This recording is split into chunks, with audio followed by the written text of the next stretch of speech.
Hey everyone, Andrew here, bringing you another video review, and today we're going to be doing from the 2010 Mighty Morphin Power Ranger toy line, Goldar. Take a look at this gold boy right here. Yes, a little information about Goldar. Now, Goldar is the first general of the Mighty Morphin Power Rangers, the first general of Power Rangers overall. And general is a term given out to the second in command of the evil forces, the strongest warrior that the big bad has. They're stronger than the standard foot soldier, they're stronger than the monsters, and they usually last throughout all the series until the end. They're capable warriors and fairly powerful. And Goldar was the first. Now see, Goldar was locked away in that space dumpster with Rita Repulsa for what? 10 million, 10,000, 10 billion, 20 minutes, I don't know. But for a shitload of time, it was like 10,000 years. I think that's exactly what it was. And then those stupid astronauts released them. And Goldar, along with Rita and the rest of the space alien evil monsters, decide to go conquer Earth. Resume going to conquer Earth. During this time, Goldar was a faithful, loyal servant to Rita, following her every command and doing her every wish. In addition to that, she often commented that Goldar was her strongest warrior, even stronger than her Green Ranger, or at least her best warrior. Now, Goldar would gain a fierce rivalry with Jason and Tommy. Jason in particular, Tommy he more or less has an odd relationship with, because he wants Tommy to be evil again, but not going to happen.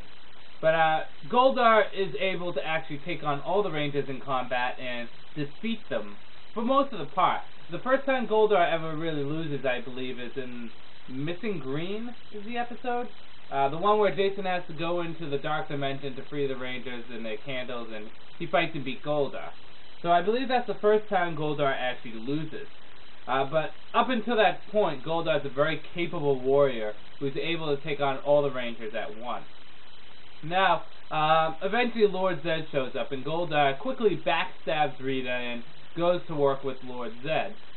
It is stated that, he never really cared for Rita in the first place, and Zed was his true master.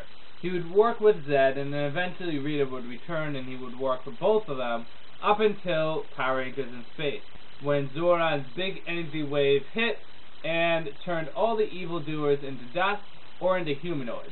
Now the thing is we don't know the fate of Goldar because it was never shown on screen what happened. He was either turned to dust or turned into a humanoid, or avoided the wave overall. That could have been possible, but chances are he was just killed off screen. But, being off screen, hey, anything could happen. So, with that said, Goldar was a pretty cool character. He was definitely one of my favorite villains, next to Lord Zed as my favorite all-time Power Ranger villain. He was very badass in Season 1, although he became more of a joke later on in the other seasons, teaming up with Rita's brother and be kind of the bulk and skull of the evildoers. But putting that aside, he was still pretty badass and pretty badass looking character.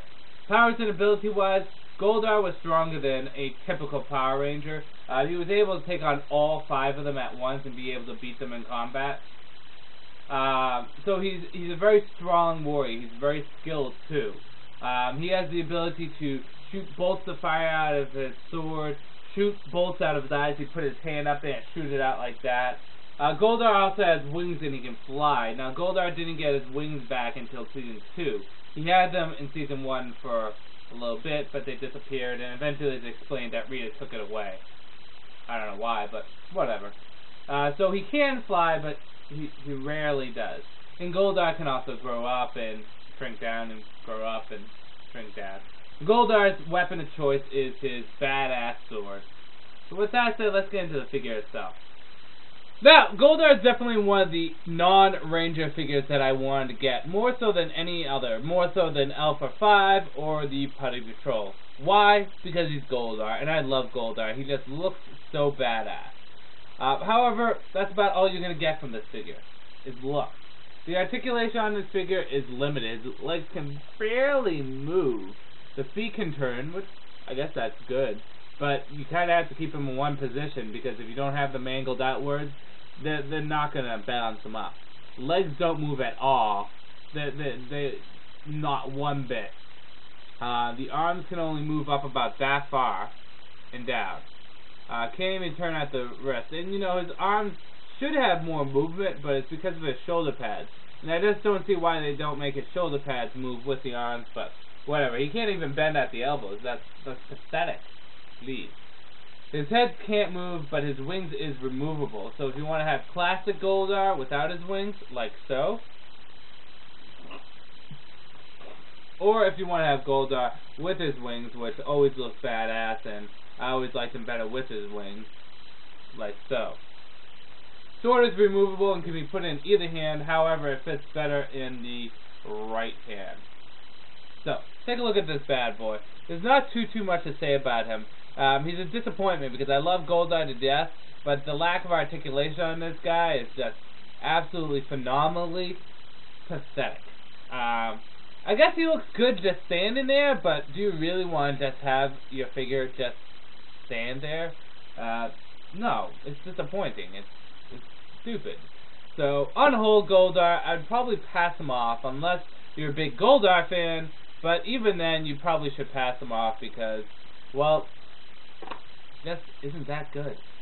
And it hurts me to say that because I love Goldar so much, but if I could go back in time, I probably wouldn't buy this. So, with that said, I'm going to end this video here. This is Andrew saying, peace out for now.